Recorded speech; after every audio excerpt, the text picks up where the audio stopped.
आज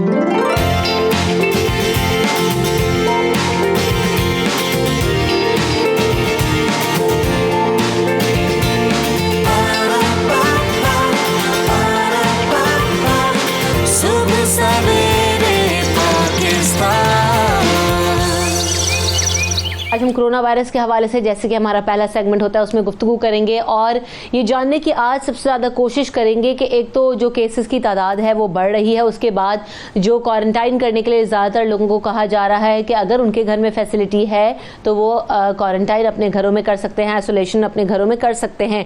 तो अब उसमें किस तरह से होगा, घर में क्या SOP आपको बनानी पड़ेगी, किस तरह से घर वालों को और जो पेशेंट खुद है उसे एहतियात करनी पड़ेगी, एक तो इन तमाम चीज़ों पर बात करेंगे। और दूसरी बात ये भी होगी कि जो दो तरह के इस वक्त लोग हैं हमारी सोसाइटी में, एक तो वो लोग हैं जो बहुत ज़्यादा कोरोना की वजह से खौफ, घबराहट और परेशानी में मुब्तला हैं, लेकिन दूसरी तरफ वो लोग हैं जिन्हें ज़रा भी कोरोना का डर नहीं है और जिन्हें इस तरह की कोई भी परेशानी नहीं है और वो ये कहते हैं कि कोरोना है ही नहीं और इसके लिए कोई एहतियात भी नहीं करते। तो दोनों तरह के जो माइंडसेट्स हैं उनके पीछे जो है वो क्या सोच है और क्या ये किस हद तक ख़तरनाक हो सकता है, बहुत ज़्यादा डरना भी और बहुत ज़्यादा बेखौफ हो जाना भी, आज हम इस पर भी बात करेंगे। और फिर दूसरी तरफ इस पहलू पर भी बात होगी कि हमें किस हद तक एहतियात बरतनी है, क्योंकि केसेस की तादाद में जिस हद तक इजाफा हो रहा है और जो आइसोलेशन सेंटर्स, जो क्वारंटाइन सेंटर्स में सूरत हाल है, लोग उससे भी घबराहट का शिकार हैं। तो हमें कौन से सेफ्टी मेजर्स लेते हुए घरों में क्वारंटाइन होना है, आज हम इस पर तमाम एक्सपर्ट्स जो हमारे साथ मौजूद होंगे उनसे बात करेंगे। तो पहले अपने एक्सपर्ट्स का तारुफ आपसे करवाते हैं। डॉक्टर कैसर सज्जाद मेरे साथ मौजूद हैं, जो कि सेक्रेटरी जनरल हैं पाकिस्तान मेडिकल एसोसिएशन के। प्रोफेसर डॉक्टर असद असलम साहब हैं, जो कि CEO हैं मियो हॉस्पिटल के, और साथ साथ खुबैब कियानी हैं, जो कि माहिर नफ्सियात हैं। ज़िया अशरफ चौधरी साहब भी हमारे साथ हैं, जो कि बायो सेफ्टी एक्सपर्ट हैं। आप तमाम मेहमानों की आमद का बहुत शुक्रिया, आप तमाम लोगों ने वक्त दिया उसका शुक्रिया। और साथ साथ जो आप हमारे साथ व्यूअर्स हैं, आपके वक्त का भी बहुत शुक्रिया, क्योंकि आप लोगों का फीडबैक जिस तरह हमें आ रहा है, कोरोना के जो सेगमेंट्स हम कर रहे हैं, इंफॉर्मेटिव सेगमेंट्स जो हम कर रहे हैं, अवेयरनेस कैंपेन जो कर रहे हैं, उस हवाले से आउटस्टैंडिंग है। तो आप सबका भी बहुत शुक्रिया। बस यही है कि साथ दें हमारा, एहतियात करें और जो एहतियाती तदाबीर यहाँ पर आपको डॉक्टर्स आके बता रहे हैं उस पर अमल दरामद करें। अगर अभी भी कोई शक है, कोई इब्हाम है, कोई मुश्किल है, कोई डर है, कोई खौफ, कोई परेशानी है, तो आप हमारे जो लाइव नंबर्स चल रहे हैं स्क्रीन पर, आप उस पर कॉल कर सकते हैं। ये एक्सपर्ट्स जो बैठे हुए हैं ये आपके तमाम सवालों के जवाब तसल्ली बख्श देने की कोशिश करेंगे। तो आप कॉल्स हमें कर सकते हैं, कॉल्स का सिलसिला जारी है, लाइन्स ओपन है, आप हमें कॉल करके अपने सवालात शामिल कर सकते हैं। सो स्टार्टिंग विद, सबसे पहले जो केसेस की तादाद में इजाफा हो रहा है, ये किस हद तक तशवीशनाक है डॉक्टर कैसर, और अब इसके लिए हमें किस हद तक एहतियात को मजीद बढ़ाना होगा, कौन से सेफ्टी मेजर्स मजीद लेने होंगे, किस तरह से हम इससे बचेंगे इस वक्त? बिस्मिल्लाहिर्रहमानिर्रहीम, बहुत शुक्रिया आपका।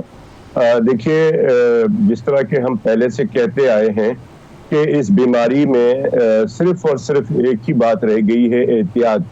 और एहतियात में जो सबसे इम्पोर्टेंट बात है और वो है सोशल डिस्टेंसिंग। और सोशल डिस्टेंसिंग इसलिए कि ये बीमारी एक से दूसरे में लगती है, बहुत तेजी से ट्रांसमिट हो जाती है और स्प्रेड हो जाता है। और ये जो वायरस है ये बड़ा डिफरेंट तरीके से बिहेव कर रहा है।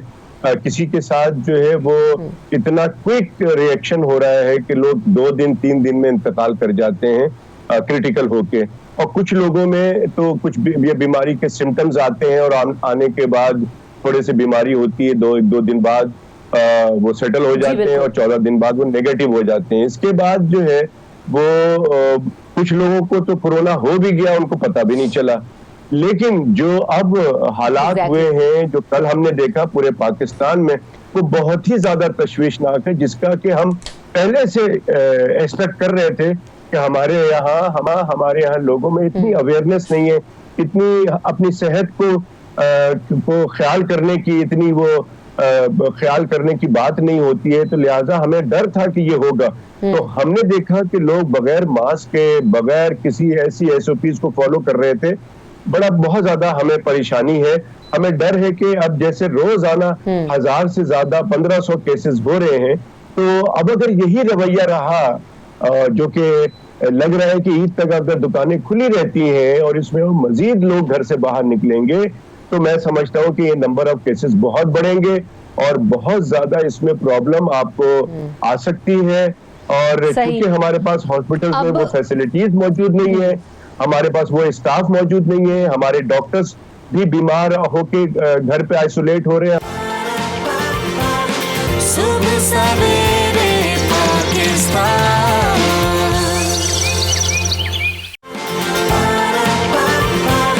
सुबह सवेरे पाकिस्तान। खुबैब, ये जो बात अभी मैंने स्टार्टिंग में की कि दो तरह के लोग हैं, एक तो बहुत ज़्यादा खौफज़दा हैं, एक को तो बिल्कुल ही खौफ नहीं है। तो सबसे पहले तो उन पे बात करेंगे कि जो बहुत ज़्यादा खौफज़दा हैं अभी इससे, क्योंकि बार बार जब स्टार्ट हुआ कोरोना का तब से हम कह रहे हैं कि कोरोना से डरना नहीं है, लड़ना है। तो शायद लोगों ने इसको कुछ बहुत ज़्यादा सीरियस भी ले लिया, बिल्कुल ही डरना छोड़ दिया। लेकिन बहरहाल ये प्रैक्टिसेस हैं कि बता नहीं रहे, बहुत ज़्यादा घबरा रहे हैं। अगर किसी में तशख़ीस भी हो जाती है या किसी को कह दिया जाए कि जनाब तुम जाके अपना टेस्ट करवा लो, तो वो इतना घबरा जाता है कि पता नहीं उसको क्या कह दिया है। तो ये जो प्रैक्टिस है, इस हद तक जो डर बैठ चुका है लोगों में, इसको कैसे दूर करना है और क्या सोशल अंडरस्टैंडिंग होने की ज़रूरत है इस वक्त हमारे यहाँ इस पेंडेमिक में? देखें, जो लोग बहुत ज़्यादा खौफज़दा हो गए हैं उन लोगों को तो मसला ही है कि उन्होंने चाहते हुए या ना चाहते हुए अपने आप को कोरोना से रिलेटेड इन्फॉर्मेशन के सामने ओवर एक्सपोज कर लिया है। और मैं इन लोगों को, मेरे पास बहुत ज़्यादा तवातुर से लोग आ रहे हैं जो कह रहे हैं कि हम कोरोना की वजह से बहुत ज़्यादा परेशान हैं और हमें लगता है कि हमें कुछ हो जाएगा। और मैं जब उनसे पूछता हूँ, ज़्यादातर लोगों से जब पूछता हूँ कि आप लोग अपना दिन कैसे गुजार रहे हैं, तो वो उनकी रूटीन में ये शामिल है कि वो हर 5 से 10 मिनट बाद, हर आधे घंटे बाद जो है वो देखते हैं कि कितने लोग मर गए, क्या हो गया। तो या तो इन्फॉर्मेशन के सामने वो ओवर एक्सपोज्ड हैं या वो मिस इन्फॉर्म्ड हैं, वो ऐसे सोर्सेज से इन्फॉर्मेशन ले रहे हैं जो कि सोर्सेज रिलायबल नहीं हैं। और उन सोर्सेज के ऊपर आने वाली इन्फॉर्मेशन जो है वो बड़ी सनसनीखेज किस्म की है। कोरोना के मरीज़ को लेके जा रहे हैं, अगर किसी को खांसी लगी हुई है, रोड के ऊपर गिरा हुआ था, या कोई ड्रग्स के ज़रिए असर रोड के ऊपर गिरा हुआ था, तो उसकी भी वीडियो बना के आ रहे हैं जी कि ये कोरोना का मरीज़ है, देखें क्या हालत हो जाती है। तो लोग जब इस तरह के अनऑथेंटिक चैनल से, अनऑथेंटिक सोर्सेज से जो है वो इन्फॉर्मेशन ले रहे हैं और उस इन्फॉर्मेशन को रिलायबल मान रहे हैं, तो उनके खौफ में इजाफा हो रहा है। क्योंकि उन खबरों के अंदर, उन वीडियोज़ के अंदर सनसनी बहुत ज़्यादा है, उनके अंदर वो नहीं है कि आप कहें कि वो कोई ऑथेंटिक खबरें हैं। तो ऐसे लोगों को तो मैं यही मशवरा दे रहा हूँ कि अपना जो मीडिया के सामने एक्सपोजर है उसको महदूद कीजिए और कोशिश करें कि ऐसे चैनल्स को देखिए, न्यूज़ चैनल्स को, ऐसी वेबसाइट्स पे जाकर चीज़ों को पढ़िए जो कि ऑथेंटिक इन्फॉर्मेशन दे रहे हैं। और ऑथेंटिक इन्फॉर्मेशन बहुत महदूद सी है, बहुत ज़्यादा नहीं है सारे मामले में। वो यही है कि आपने अपने आप को सोशल डिस्टेंसिंग पे अमल करते हुए गैर ज़रूरी तौर पर घर से बाहर जाने से रोकना है। और अगर घर से बाहर जाना हो तो आपने मास्क पहनना है, हैंड सैनिटाइज़र का इस्तेमाल करना है और वापसी पे हाथ धोने हैं। ये टोटल इन्फॉर्मेशन है जिसकी आपको ज़रूरत है। बहुत बेसिक सी चीज़ें हैं, बिल्कुल। और देखें ना, कोई इतनी मुश्किल प्रैक्टिस नहीं है, ये हम आम दिनों में भी करते रहते हैं। बस इस वक्त ये है कि थोड़ी ज़्यादा एहतियात हमने करनी है और उस पर सोचना है कि हमें किस हद तक अलर्ट रहना है।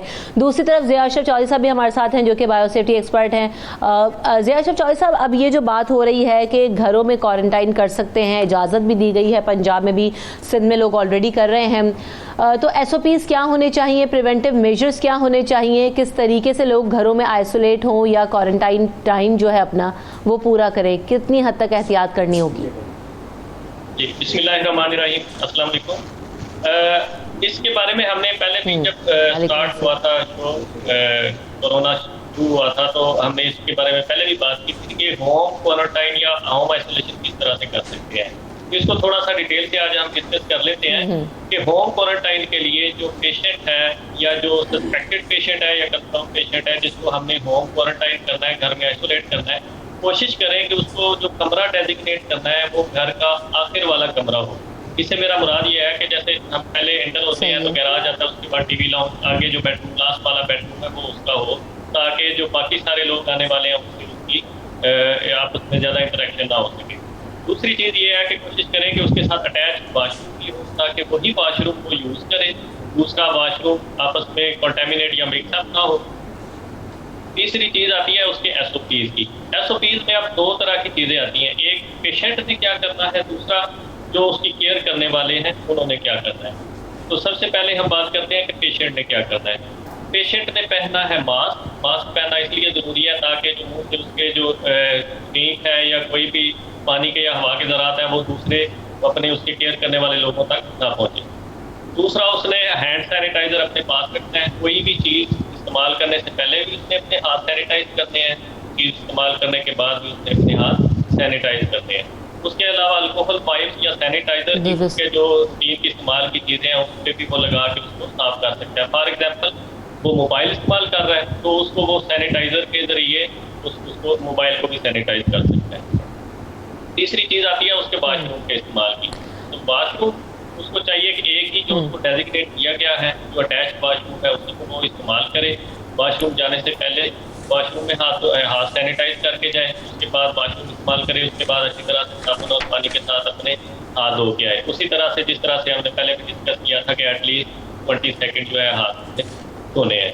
बाकी यह है कि अगर कभी उसको फीवर फील होता है तो उसके पास फ़ोन हो ताकि वो कांटेक्ट कर सके अपने घर वालों के साथ, उनको बता सके कि मेरी तबीयत ज़रा डाउन हो रही है, तो वो उसका टाइमली ट्रीट कर सके। अब बात आती है, अच्छा, अब इस पर भी बात करेंगे कि अगर किसी पेशेंट की तबीयत ज़्यादा ख़राब हो तो उसको किस तरीके से ट्रीट करना है, किस तरीके से हॉस्पिटल लेके जाना है। एक तो इस पर भी बात करेंगे, डॉक्टर से भी एक कुछ कॉलर्स हमारे साथ हैं, उनके सवाल शामिल कर लेते हैं। अब्बास मलिक हमें कॉल करें। अस्सलाम वालेकुम। वालेकुम सलाम, क्या हाल है? ठीक है, अल्हम्दुलिल्लाह जी, सवाल कीजिए। जी, आज मेरा सवाल ये है कि ये कोरोना के सिलसिले में जो डॉक्टर साहबान और ये आप टीवी पे आप लोग चलाते रहते हैं, ये सिलसिला जो चल रहा है, लोग इसको मजाक में लेते हैं, सीरियस नहीं लेते। और कोरोना है क्या चीज? ये एक छोटा सा नजर भी नहीं आने वाला। डॉक्टर तो हमें तो कहता है दवाई लें, लेकिन हम लेते हैं, लेकिन इतनी बड़ा जो मिसहैप हो रहा है, लोगों की जानें जा रही हैं, हम डॉक्टर की बातों को संजीदा क्यों नहीं ले रहे हैं?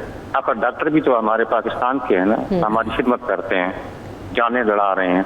आपकी बात कोई नहीं सुनता, 92 की बात कोई नहीं सुनता, डॉक्टरों की बात कोई नहीं सुनता, तो आखिर हम क्या है? लोगों ने यहाँ तक मजाक बनाया हुआ है, तो क्या मरांगे तो देखा जाएगा जी। एक एक प्रोपेगेंडा है जी, झूठ है जी, लोग पैसे बढ़ा रहे हैं। तो इसके लिए अवेयरनेस कैसे पैदा की जाए? हाथ होने से तो आया श्योर है चला जाएगा याद होने से।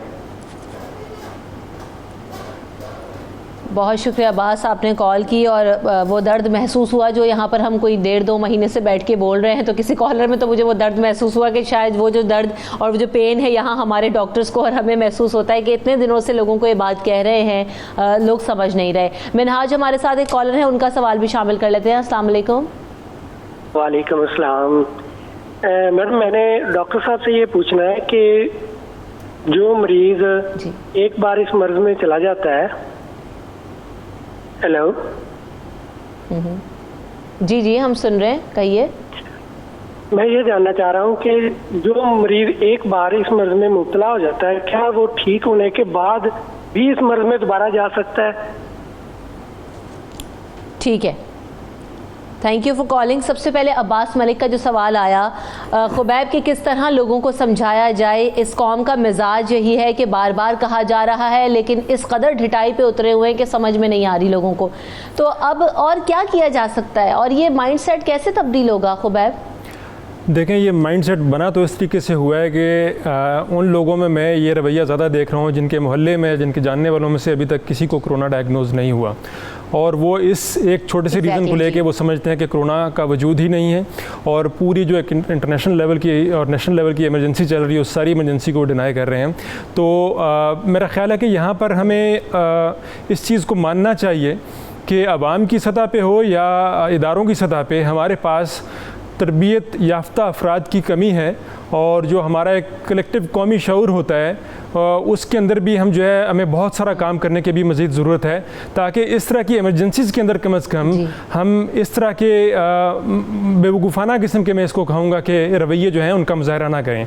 तो ज़रूरी है कि हम अपने इख्तलाफात को और अपने जो ज़ाती हमारी राय है किसी भी सिलसिले में उसको ज़रूर रखें, लेकिन जब इस तरह की इमरजेंसी हो जो कि इंटरनेशनली एक्सेप्टेड है, इंटरनेशनली उसने बहुत बड़ा एक फिनोमेना क्रिएट किया हुआ है, नेशनली हम बहुत ज़्यादा इमरजेंसी से गुजर रहे हैं, तो इस तरह के मामलात में जो है वो लोग हमारे साथ खड़े हों। तो इसके लिए ज़रूरत होगी हमें उनकी तरबियत करने की कि कोई वक्त ऐसा ज़रूर होना चाहिए, कोई बात ऐसी ज़रूर होनी चाहिए जहाँ पे हमें जो डिफरेंसेस हैं उनको ख़त्म करके अपनी गवर्नमेंट को और अपनी गवर्नमेंट के दिए हुए नैरेटिव को एक्सेप्ट करना आना चाहिए, बिसाइड द पॉलिटिकल डिफरेंसेस है, जो भी हमारे डिफरेंसेस हैं। तो जो पॉलिटिकल डिफरेंसेस हैं वो भी सामने आ रहे हैं, और जो हमारी इंडिविजुअल रिस्पॉन्सिबिलिटी है वो भी नहीं ले रहे। एक अच्छा शहरी होने की मिसाल ही यही है कि आप शायद इख्तिलाफ राय करते हों, लेकिन जो कवानीन, जो एहतियात आपको बताई जा रही है इस मुल्क में रहने के लिए, जो SOP आपको बताई जा रही है, अब उसको अमल दरामद करना आपकी जिम्मेदारी है, आपका फ़र्ज़ है। डॉक्टर कैसर, एक तो सवाल ये भी आया कि किसी पेशेंट में अगर वो हो जाए तो दोबारा तो नहीं होता, एक चीज़ ये, और दूसरी चीज़ ये कि जो अभी हम खुबैब से भी बात कर रहे हैं, मैं चाहूँगी कि आप भी उस पर वर्जन ज़रूर दें। बहुत सारे लोग तो यही कह रहे हैं कि कोरोना कुछ है ही नहीं, और बहुत सारे लोगों को समझ भी नहीं आ रहा कि आखिरकार कोरोना है क्या, क्योंकि नज़र तो नहीं आता, बहुत सारे लोगों में अब सिम्टम्स भी नहीं है, और हमारे यहाँ अल्लाह का शुक्र है कि हालात बहुत ज़्यादा काबू में हैं। तो डॉक्टर कैसर, इन दोनों चीज़ों पर आपका कॉमेंट क्या है? सबसे पहले तो सवाल का जवाब दे दीजिएगा। देखिए, सबसे पहले तो मैं आपको एक बात बता दूं, सिंपल सी बात यह है, जो आपने पहला सवाल किया है कि ये दोबारा तो नहीं होता, ये दोबारा भी होता है। जो लोग कोरोना पॉजिटिव होकर ठीक हो गए हैं, वो बहुत बड़ा कारनामा है, उनको अल्लाह ताला ने बहुत बड़ा गिफ्ट दिया है और वो ठीक हो गए हैं। लेकिन ये ना सोचें कि आप ठीक होने के बाद आपके अंदर जो एंटीबॉडीज बनी है वो इतनी स्ट्रांग हो गई है। ये चूंकि नया वायरस है, ये दोबारा भी आप पे अटैक कर रहा है, लिहाजा जो मास्क लगाने की बात है, जो सोशल डिस्टेंसिंग की बात है, वो उसको फॉलो करना है। दूसरा जो बहुत इम्पोर्टेंट बात है, और जो मैं समझता हूँ कि तमाम आपके व्यूवर्स को, पाकिस्तानियों को समझना पड़ेगा कि ये जो कोरोना वायरस है ये हकीकत है। अगर आप इसका मजाक उड़ा रहे हैं और आप ये समझते हैं कि ये नजर नहीं आता, तो ऐसी जो बैक्टीरिया के बहुत सारे जरासीम है, वायरस बहुत सारे हैं, कोई भी जरासीम आपको नजर नहीं आता है। ये वो दुश्मन है जो कि छुपा हुआ दुश्मन है, और जो छुपा हुआ दुश्मन होता है वो बहुत खतरनाक होता है। और यही होता है कि आप हेलुसिनेशन में रहते हैं कि अरे कुछ नहीं है, कुछ नहीं है। और इसका एक सिर्फ वाकया मैं आपकी तवज्जो से आपके अवाम को और आपके व्यूवर्स को बता दूं कि मैं अभी 2 हफ्ते पहले जब हमने एक प्रेस कॉन्फ्रेंस की थी, तो कुछ लोगों ने, उसमें से कुछ 2-4 लोगों ने मेरा बड़ा मजाक उड़ाया और ये कहा कि डॉक्टर साहब आप टीवी पे बैठ के आप डरा देते हैं, कोई कोरोना का कोई मसला ही नहीं है डॉक्टर साहब, ये सारी सियासत है, ये पैसे बनाने का चक्कर है, और हमारी हुकूमत को फंड चाहिए और ये चाहिए। तो मैंने उनसे कहा नहीं भाई, देखो वायरस है और ये वायरस बहुत खतरनाक है, दुनिया में लोग इसमें मर रहे हैं, आपको कुछ भी इस बात में ना जाइए कि ये सियासत है या कोई कॉन्स्पिरेसी है। आपने इससे एहतियात करना, इसमें आपका क्या जाएगा। आप यकीन करें कि उनके घर में वालिद थे, कोई 60-70 साल के, आई थिंक इस तरह की उम्र थी, उनकी तबीयत खराब हुई, उन्होंने मुझे फोन किया, मैंने कहा यार ये तुम फौरन जो है अस्पताल लेके जाइए, फला अस्पताल, और मैं बात करता हूँ। जब तक वो अस्पताल लेके गए, वो साहब रास्ते में मर गए हैं। उसके बाद मुझे इतना अफसोस हुआ है कि जब आप किसी हकीकत को तस्लीम ही नहीं करते हैं, तो ये आपसे नेग्लिजेंसी भी हो सकती है। बाद में मैंने पूछा कि यार ये बताओ कि ये अचानक कैसे हो गया। उन्होंने कहा नहीं डॉक्टर साहब, तबीयत तो तकरीबन कोई 5-6 दिन से खराब थी, तो लेकिन हम कहते थे कि ठीक हो जाएगा, नज़ला जुकाम था और ऐसा था। तो खुदारा ये बीमारी एक हकीकत है, लोगों को समझना है और इसका एहतियात करना बहुत जरूरी है। जिस तरह से मार्केटें खोल दी गई हैं, ये सारी जिम्मेदारी आवाम की है, और आवाम अपनी मदद आपके तहत अपने आप को मोहतात रखें, अपने आप को तमाम एहतियाती तदाबीर जो हम बता रहे हैं, कुछ कॉलर है कैसर साहब, उनको शामिल करते हैं और उनको भी बिल्कुल कर लें। बहुत दुरुस्त बात और बहुत बजा बात आपने की है। जावेद कायम खानी हमारे साथ कॉलर हैं। अस्सलाम वालेकुम जावेद। वालेकुम सलाम। मैंने बात यह है कि हमारे सिंध में जो सरकारी इदारे जो टेस्ट कर रहे हैं वो तो आ रहे हैं नेगेटिव और पॉजिटिव आ रहे हैं, और जो लोग अपना करवा रहे हैं वो आ रहे हैं नेगेटिव। तो इसके ऊपर ये भी एक कंफ्यूजन है, इसके ऊपर थोड़ा डॉक्टर साहब बिल्कुल पूछ लेते हैं। फरियाल एक और कॉलर है हमारे साथ। अस्सलाम वालेकुम। वालेकुम अस्सलाम। हेलो जी, हेलो अस्सलाम वालेकुम। कहिए क्या पूछना चाहती हैं? मैं ये पूछना चाह रही हूँ कि देखिए बेसिक ये है कि जो क्वारंटाइन बने हुए हैं वहाँ पे हम देख रहे हैं कि कोई इतनी खास सहूलियात नहीं है, तो लोग इस खौफ से भी कोरोना टेस्ट अपने नहीं करवा रहे हैं।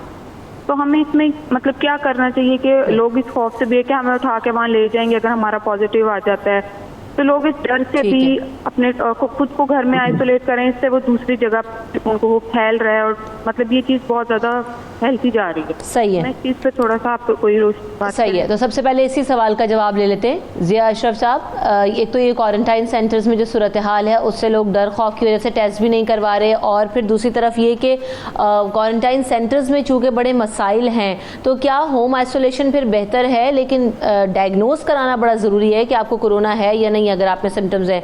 जी जिया अशरफ साहब। जी बिल्कुल ठीक कहा। अब जिस तरह से इतने ह्यूज अमाउंट में पेशेंट आ रहे हैं, डेली की बुनियाद पे आ रहे हैं, और क्वारंटाइन सेंटर हैं हमारे, जाहिर है वहाँ पे हो सकता है कि कुछ सहूलियात का भुगतान हो। इसी वजह से गवर्नमेंट ने या हुकूमत ने ये रिकमेंड किया है कि होम आइसोलेशन भी आप कर सकते हैं। होम आइसोलेशन के लिए डेफिनेटली जो सैंपल है वो तो आप देंगे, वो नेजोफेरेंजियल स्वैब है वो आप हॉस्पिटल में जाके दे सकते हैं। उसके बाद आप अपने आप को घर पे आइसोलेट कर सकते हैं। तो घर पे आइसोलेट करना निस्बतन इसलिए बेहतर है कि वहाँ पे आपकी फैमिली होती है, थोड़ी सी एक साइकोलॉजिकल अटैचमेंट होती है, तो वहाँ पे टाइम निस्बतन आसान गुजर जाता है। तो यही है कि आपने इंतजार करना होता है 2 हफ्ते का कि 2 हफ्ते में आपका रिजल्ट आ जाए, या अगर कोई मसला है तो वो भी क्लियर हो जाए। तो इसलिए होम आइसोलेशन गवर्नमेंट रिकमेंड कर रही है, लेकिन उसके SOPs अगेन हमें फॉलो करना इंतहाई जरूरी है। इसको हम अगर टाइम है तो मैं थोड़ा सा बता दूंगा जी। तो जिस तरह से पहले हमने डिस्कस किया कि जो पेशेंट है उसने क्या SOPs बनाने हैं, उसके बाद हम बात कर लेते हैं कि जो उसको घर पे एहतियात करने वाले, उसका ख्याल करने वाले हैं, उन्होंने क्या काम करना है। अब जो कमरा है, आप उसके दरवाजे के थोड़ा सा आगे कोशिश करें किसी भी टेप के साथ एक लाइन लगा लें, एक एरिया डेजिग्नेट कर लें कि ये वो जगह है जहाँ से आगे हमने नहीं जाना, घर वालों ने नहीं जाना, और ये वो लाइन है जहाँ से आगे मरीज ने भी नहीं आना। मरीज दूसरी साइड करेगा, हम इस साइड करेंगे लाइन में। तो जो भी चीज़ हमने लेन देन करना है, उसको खाना देना है, उसको मेडिसिन देनी है, वो हम उसी लाइन के पीछे रहते हुए, लाइन के करीब उसको हम आगे वहाँ पे एक टेबल रख सकते हैं। उस पर हम उसका जो खाना है या जो भी चीज़ें उसको हमने देनी है वो उस पर रखें, मरीज वहाँ से कलेक्ट कर सकता है। वहाँ पे भी सैनिटाइजर होना ज़रूरी है, मरीज का अपना हो, जो केयर गिवर है उनका अपना सैनिटाइजर। उसके बाद जो शूज़ है जो आपने पहन के जाना है, तो वो दरवाजे के साथ होना चाहिए। आप अपना शूज़ उतार के दूसरा डिस्पोजेबल या दूसरा भी कोई भी शूज़ वो पहन के वो आप उस लाइन तक जाएं, ताकि जो कंटेमिनेशन है वो लिमिटेड रहे, एक ही जगह पे रहे। हमारा यहाँ पे मकसद ये होता है कि खुदा न खास्ता उसको तो बीमारी है ही है, कोरोना हो गया हुआ है, लेकिन खुदा न खास्ता बाकी लोगों को ना लग जाए। तो इस वजह से हम कोशिश करते हैं जो कंटेमिनेशन है एक ही जगह पे रहे। अब यहाँ पे एक बड़ा टेक्निकल बात आती है कि जो सीलिंग फैन, गर्मी का मौसम आ गया है, पहले तो कहते थे कोरोना गर्मी में मर जाएगा, लेकिन अभी तक तो ये सिचुएशन नहीं आई। तो सीलिंग फैन सोशल जो डिस्टेंसिंग हम इसलिए करते हैं कि एक बंदे से दूसरे बंदे में उसके जो मुंह से निकलने वाले ड्रॉपलेट्स हैं वो ना जाए। जो सीलिंग फैन है वो उनको थोड़ा सा रोटेट करेगा, जाहिर है चांसेस बढ़ जाते हैं। इसलिए हम पेडेस्टल फैन जो है वो प्रेफर करेंगे।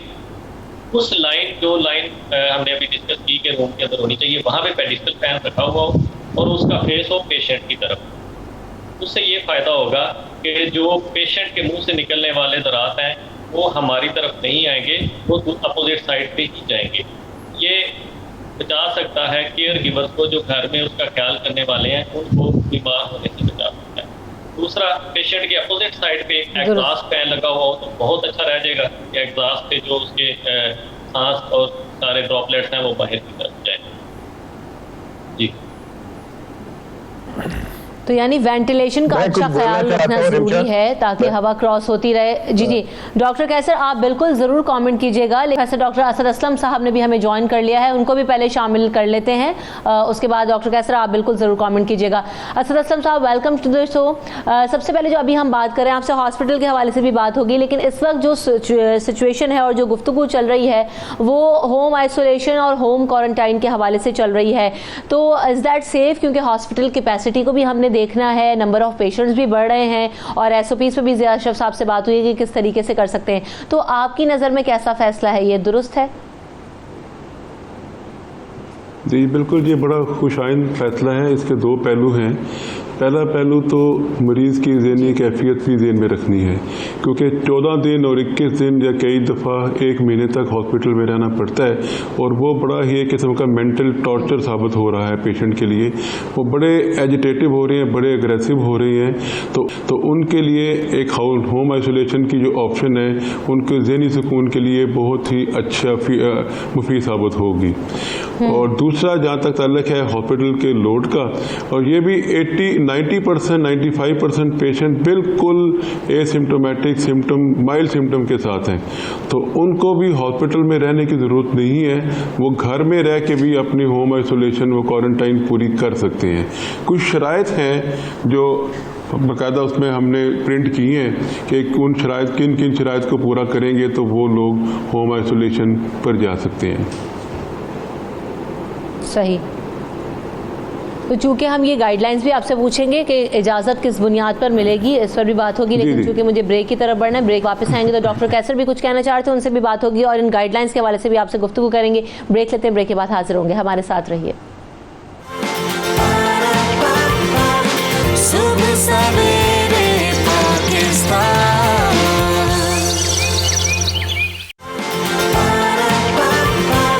सुबह सवेरे पाकिस्तान।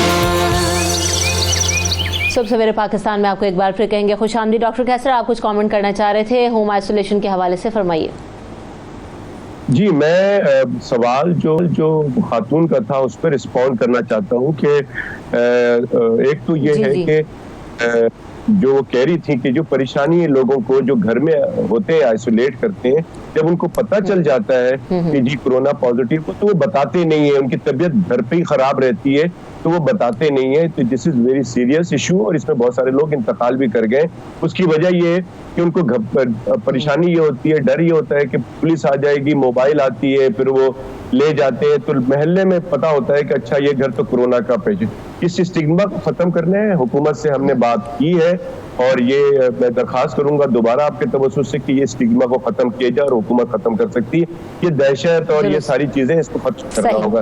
दूसरी बात ये कि देखिए, जब होम आइसोलेशन करते हैं उसमें एक बहुत इंपॉर्टेंट एक फैक्टर है, और वो है उसको मॉनिटर करने का कि जी आपने घर पे तो आइसोलेट कर दिया। बहुत से लोगों को अपनी सिम्टम के बारे में अवेयर नहीं है कि जब हम कहते हैं कि सांस में जब तकलीफ शुरू हो जाए तो फिर आप डॉक्टर को फौरी तौर पे बताएं, उसमें देर ना करें। इस चीज को मॉनिटर करने के लिए आपके एक साइंटिफिक तरीकेकार है, जिसमें कि मैं कहता हूं, बार बार कह रहा हूं कि जनरल प्रैक्टिशनर जो फैमिली फिजिशियन है हमारे, वो आपके घर के करीब होते हैं, गलियों में होते हैं, महल्ले में होते हैं, लोगों को जानते भी हैं, तो वो घर जाकर उनको मॉनिटर कर सकते हैं, उनको देख सकते हैं, और हुकूमत को बता भी सकते हैं कि ये फला पेशेंट के वो एक डाटा बना सकते हैं। और हुकूमत उनको ऑन बोर्ड नहीं ले रही, अगर उनको ऑन बोर्ड ले रहे हैं, उनको प्रोटेक्ट करे, उनको PPE मुहैया करे, और उनको रोजाना की बुनियाद पे उनसे सारी बातें मालूम करें, उनको फैसिलिटेट करें, तो मैं समझता हूँ कि बहुत सारी जानें बचाई जा सकती हैं। एक और चीज़ ये ज़िया साहब कि जब हम बात कर रहे हैं ना कि होम क्वारंटाइन, बहुत छोटी छोटी चीज़ें, बहुत बेसिक चीज़ें हैं। एक तो बर्तनों का इस्तेमाल किस तरीके से करना है, अगर तो डिस्पोजेबल है तो वो आप किस तरह इस्तेमाल करें, उनको डिस्पोज ऑफ करते वक्त, कचरा उस कमरे से निकालते वक्त किन चीज़ों का ख्याल रखें, और अगर डिस्पोजेबल बर्तन नहीं इस्तेमाल कर सकते तो किस हद तक एहतियात करनी है, क्या करना है? जी बिल्कुल, सबसे बेहतर और सबसे अच्छा हाल तो यही है कि हम डिस्पोजेबल यूज़ करें, ताकि जो दूसरे घर के फैमिली मेंबर हैं वो उसको इस्तेमाल ना करें। दूसरी ऑप्शन ये हो सकती है कि बर्तन अलग डेजिग्नेट कर दिए जाएं कि ये बर्तन हमारे इस पेशेंट के लिए हैं, वो घर वाले इस्तेमाल ना करें। दूसरी चीज़ है इसको डिस्पोज ऑफ करने की। जो डिस्पोजेबल हैं वो जो उस रूम है उस पेशेंट का, उसी के अंदर ही डस्टबिन होनी चाहिए, डस्टबिन के अंदर लाइनिंग होनी चाहिए, शॉपर जिस तरह से हम डाल देते हैं वो होना चाहिए, ताकि उसको जब फिल हो जाए तो उसको हम निकाल सकें। उसके अंदर हम उसको डिस्पोज ऑफ करें, और जब वो 3/4 फिल हो जाए तो उसको हम अच्छी तरह से पैक करके फिर उसको हम डिस्पोज ऑफ करके नया शॉपर उस पर लगा सकते हैं। और अगर जो हमारे दूसरे बर्तन हैं तो उनको कोशिश करें कि डिटर्जेंट के साथ उसको हम धो लें। वो जो ये वायरस है जब सरफेस पे होता है तो ये आराम से किल हो जाता है। गर्म पानी हो, बॉइल्ड वाटर, उबलता हुआ पानी हो, 60 से 100 डिग्री उसका टेम्परेचर होगा तो ये वायरस आराम से किल हो जाएगा। तो बर्तन डिकॉन्टामिनेट हो सकते हैं जो दूसरे भी हैं। सही। प्रोफेसर डॉक्टर असद असलम साहब हमारे साथ दोबारा मौजूद हैं। डॉक्टर असद, जो मैं सवाल आपसे करी थी वो ये कि दो चीज़ें हैं, एक तो इजाज़त किस बुनियाद पर मिलेगी, किस तरीके से देखा जाएगा कि मरीज़ घर में आइसोलेट हो सकता है, होम क्वारंटाइन में जा सकता है, किस तरह के मेजर्स देखे जाते हैं, गाइडलाइंस के। और दूसरी बात ये डॉक्टर कैसर ने कहा कि इन चीज़ों को मॉनिटर होना बहुत ज़्यादा ज़रूरी है, चेक एंड बैलेंस रखना ज़रूरी है कि क्या लोग घरों में SOPs को फॉलो कर रहे हैं या जो है ना वो एहतियात बरत रहे हैं, और उन पेशेंट्स की क्या कंडीशंस हैं। दोनों चीज़ों के हवाले से क्या गाइडलाइंस वज़ा की गई हैं? जी बिल्कुल, सबसे पहले जी चंद शराइत हैं जो हमने एक फॉर्म पर प्रिंट करके सब पेशेंट को दे दी हैं। उसमें सबसे पहली शर्त ये है कि मरीज़ की कंसेंट, मरीज़ की रजामंदी कि वो घर रहना चाहता है। उसके बाद उसका घर हॉस्पिटल से 1 घंटे मैक्सिमम 1 घंटे की डिस्टेंस पर हो। तीसरा, वो सेहतमंद हो, यानी सेहतमंद इन द सेंस कि उसको कोई और बीमारी ना हो, कि शुगर की बीमारी है, दिल की तकलीफ़ है, गुर्दों की बीमारी है, या पहले से फेफड़ों के आर्दे में मुब्तला है, तो ऐसे पेशेंट को भी हम घर नहीं जाने देंगे। इसके बाद अगली शर्त यह है कि उसके घर में एक सेहतमंद अटेंडेंट मौजूद हो जो उसको अटेंड करेगा, बेशक कमरे से बाहर रह के ही करेगा, उसको अटेंड करेगा, और उसको भी कोई और किसी किस्म की बीमारी ना हो। तो एक और शर्त यह है कि उसके पास 24 आवर्स टेलीफोन की सहूलत मौजूद होनी चाहिए, कि रह वो कमरे में बंद हैं, उन्होंने बाहर कम्युनिकेट करना है अपने बाकी घर वालों के साथ, उसके मोबाइल फ़ोन होना चाहिए। अगर किसी घर में इंटरकॉम है तो इंटरकॉम भी ठीक है। और अगली शर्त ये है कि ये इनके पास ट्रांसपोर्ट अवेलेबल हो, कि खुदा न खास्ता अगर बीमारी शिद्दत इख्तियार कर जाती है तो वो फ़ौरन उसको ट्रांसपोर्ट कर दें टू नियरेस्ट हॉस्पिटल जो 1 घंटे की फासले पर हो। और इसके अलावा हम एक फॉर्म जो आप फिल करके देंगे उस पर वो अपना साइन करके देंगे। ये फॉर्म फिर हम ये जो कमेटी बनी जो डिप्टी कमिश्नर नोटिफाई करेंगे, which will be headed by assistant commissioner और उनके नॉमिनी, और उसके DDHO district health officer member होंगे, तहसील के नुमाइंदे भी इसके मेंबर होंगे। वो उनके घर को विज़िट करेंगे और ये शराइत देखेंगे। सबसे पहली शर्त कि वो अलग कमरा मौजूद है, उसमें अटैच बाथ मौजूद है, ये बुनियादी शर्त है। इसके अलग कमरे के 5 नंबर हैं, टोटल 15 नंबर हैं और इसके 5 नंबर हैं। अगर अलग कमरा नहीं है तो स्टेट और 15 में से 12 नंबर हासिल करना ज़रूरी है। अगर किसी पर ज़्यादा कमरा नहीं है तो सीधा 15 में से 5 तो चले गए, 10 नंबर रह गए, वो क्वालिफाई नहीं करता। तो अलग कमरा और अलग अटैच बाथ होना ज़रूरी है। तो ये बुनियादी शराइत हैं इनके लिए। जहाँ तक मॉनिटरिंग है, इन पेशेंट को ये पाबंद किया गया है कि वो डेली अपनी कैफियत अपने जो हॉस्पिटल जहाँ से वो रेफ़र होके घर होम आइसोलेशन पर गए हैं, या होम आइसोलेशन शुरू से ही हमने इजाज़त दे दी है, तो नियरेस्ट हॉस्पिटल के हम उनको दे देंगे जो फोकल पर्सन है for corona of the near hospital. वो अपनी डेली कैफियत बताएंगे कि आपको उनको बुखार तो नहीं रह रहा, उनको सांस में तो नहीं कोई दुश्वारी आ रही, तो वो डेली मॉनिटरिंग करेंगे। इसके बाद एट रैंडम चेकिंग होगी डेली, तो सब घरों में टीम के लिए जाना मुश्किल होगा। एट रैंडम चेकिंग होगी कि आया ये SOPs ऑब्जर्व हो रहे हैं या नहीं। सुबह सवेरे पाकिस्तान,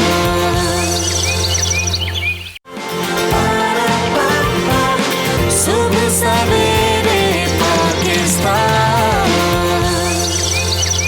प्रोफेसर डॉक्टर असद साहब, एक तो टेस्ट जिनका नेगेटिव आ जाता है तो उनको इजाज़त दे दी जाती है। मैं चाहूँगी कि आप भी इस पर बताएं कि किस तरीके से दोबारा से कमरे को अपने वो ठीक करना है, घर को अपने ठीक करना है, डिसइंफेक्ट करना है।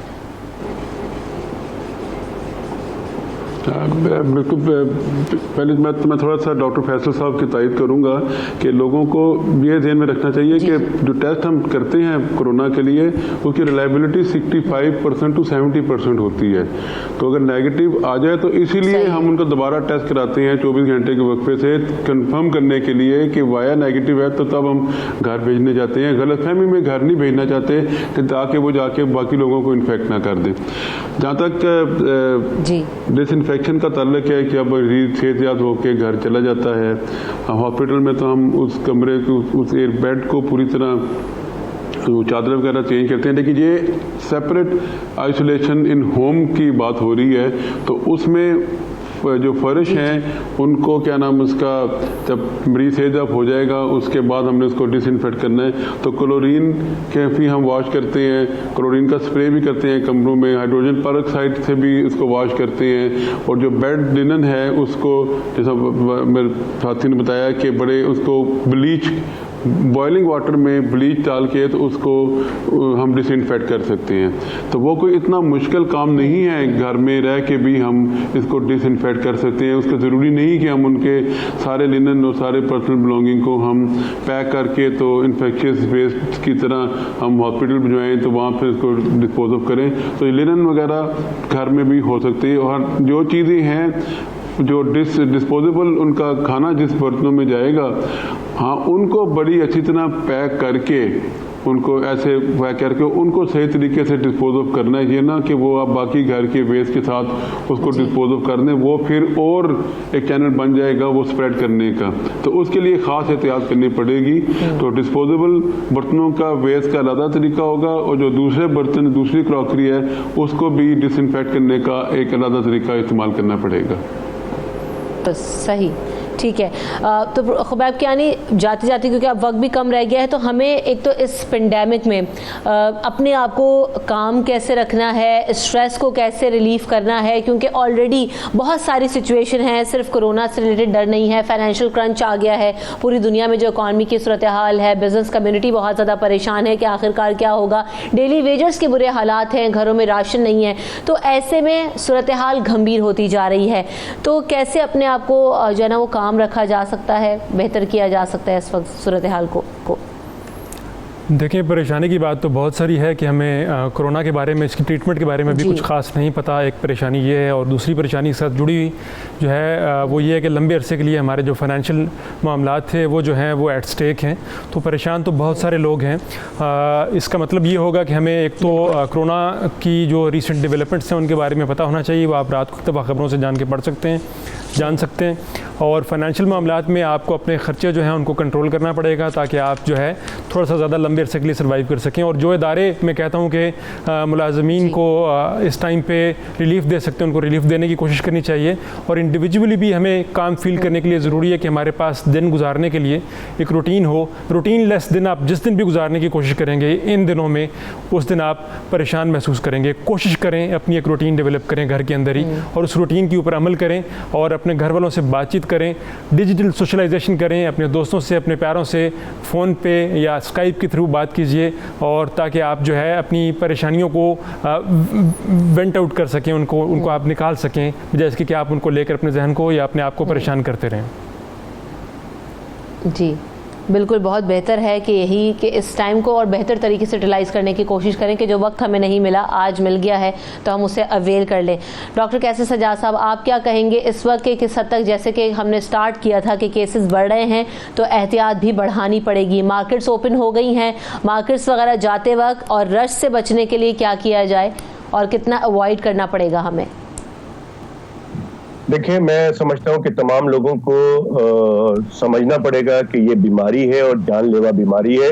और जैसे कि बताया जा रहा है कि हम शुरू से कह रहे हैं कि इसका कोई मखसूस इलाज या स्पेसिफिक ट्रीटमेंट मौजूद नहीं है। इसका सिर्फ और सिर्फ एक ही वैक्सीन अवेलेबल है, और वो वैक्सीन है सोशल डिस्टेंसिंग की, कि आप उसको उस पर अमल करके आप इस बीमारी से बच सकते हैं। और जब बाहर निकलते हैं और मजबूर है कि कोई आपके करीब आ जाए तो आप मास्क जरूर लगाएं। मैं समझता हूं कि हुकूमत की सतह पे बिल्कुल एहतियाती तदाबीर पर अमल की शुक्रिया। मेरे तमाम मेहमानों का वक्त मेरे पास बिल्कुल खत्म हो गया। आप तमाम लोगों ने वक्त दिया, आपका शुक्रिया।